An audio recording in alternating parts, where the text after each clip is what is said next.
Welcome to John Stewart's Calculus Early Transcendentals 9th edition. This is question number 40 of section 3.3. I had a viewer, Carolina, that asked me to do question 39. I figured I'd do 40 since it's quite similar. And so here we go, let's jump right into it. It's asking us to find the values for x, which f will have a horizontal tangent line. So the first thing to figure out is what the question is asking for. And it's asking for horizontal tangent line locations. So when will a tangent line be horizontal? Well, the short answer is when the rate of change, also known as the slope or derivative, is equal to 0. Let's look at a few tangent lines real quick to see why. And remember that slope is equal to rate of change, which is also the same as rise over run. So with this first tangent line that we're looking at, for every 1 unit in the x direction, it's going up by 2 in the y. So in this case, we have a rise of 2 and a run of 2, and our slope is 2.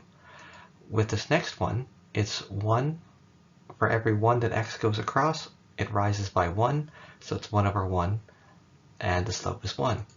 For this next one, for every time x goes 2 units, y goes up by 1, so it's 1/2 or 0.5. And finally, for the last one at the bottom, there's 10 units along the x direction, and for every 10 units on the x direction, it only rises 1, and you get 1/10, which is basically 0.1 as your slope. What you'll notice though is that with each one, this tangent line is getting closer and closer to horizontal, and as it does, this number is getting smaller and smaller and smaller. It went from 2 to 1 to 0.5 to 0.1. And if we look at an extreme example where there's, say, 100 units in the x direction, and just 1 unit in the y direction, it's now down to 0.01, and it's getting suspiciously close to 0. So in fact, if there's no rise at all, if you take 0 and you divide it by any number of x units, it's always going to be 0. So a horizontal tangent line is basically going to have a slope of 0. Okay, the first thing to pay attention to here is if you look, this e to the x is a multiplication against that cos x. And whenever you see a multiplication, that should be a giant red flag saying, hint, you have to use the power rule. So we're going to take the derivative here using the power rule. Our basic sine derivative, cos derivative, is that the derivative of cos x is equal to negative sine x, and the derivative of e to the x is just e to the x. So we're going to basically consider this using the power rule. So I'm going to start by taking the derivative of the second part, and then I'm going to take the derivative of the first part, and I'm going to add these two together. So with the first one, the e to the x just stays the same, and the derivative of cos x is just going to be negative sine. So that gives us negative sine x e to the x for the first term. For the second term, the derivative of e to the x is simply e to the x. That just gives us plus cos x e to the x. Now if you look, both terms have an e to the x, so we can try to factor that out here. So that's what I do as my next step. I factor out the e to the x, and we get cos x minus sine x. So now that I've taken the derivative, I have to ask myself, where is the derivative equal to 0? So I'm going to replace that f prime of x with a 0, and put it equals to e to the x multiplied by cos x minus sine x. So that's going to be 0 when one of these two terms is 0. So it's either that e to the x is going to be 0, or cos x minus sine x is going to be 0. And the question is, when is e to the x 0? It's never 0. Even e to the 0, when x is equal to 0, is 1, not 0. So basically, e to the x would never, ever touch 0. So that's not a possibility. You can just ignore it for this problem. However, cos x minus sine x could potentially equal 0. When is it going to equal 0?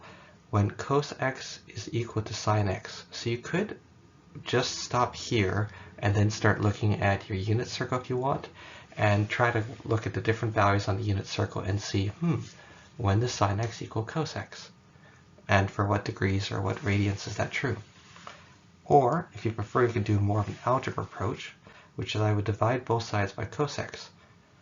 And on the left-hand side, cos x divided by cos x is just going to be a 1, and on the right-hand side, sine x divided by cos x is also known as tan. So you could put this into your kind of calculator and go tan inverse of 1 and figure out what the corresponding x coordinate is. I'm going to show you the unit circle version on the next slide here. Okay, so we have to figure out when cos x is equal to sine x, or alternatively, when tan x is equal to 1.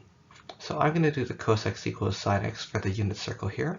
So I'm just going to grab up my unit circle that I stole off the internet. And you can see that basically one of these numbers in the bracket is the cos, the other one is the sine, as indicated here. So if you look around the circle, you can pause the video if you want.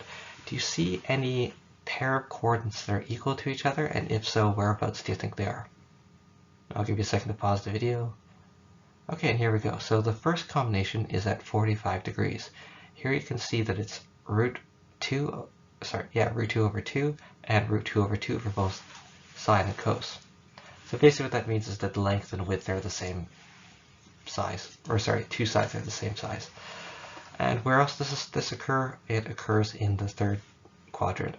And so here we have negative root 2 over 2 and negative root 2 over 2. So what this is basically saying is that cos 45 is equal to sine 45 is equal to pi over 2. So they're both going to be equal at 45 degrees, and another time when they're going to be equal is at 225 degrees.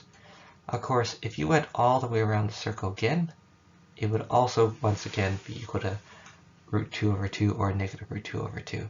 So you have to consider all the possible times you could converse the circle, right? So it's going to be 45 or 225 plus n times 360, where n is basically any number of loops around the circle. If you prefer it in radians, 45 is the same as saying pi over 2, and 225 degrees is the same as saying 3 over 2 pi. And here we're just going plus or minus n times 2 pi, because 2 pi is a full loop around the circle. And so that's basically your answer. Yep. And I mean, you could also get these same coordinates by doing tan inverse of 1, and basically on your calculator, and it's probably going to give you either the pi over 2 coordinate or the 3 over 2 pi coordinate. And yeah, that's another way to do it, is if you prefer not using the unit circle, you could just use your calculator.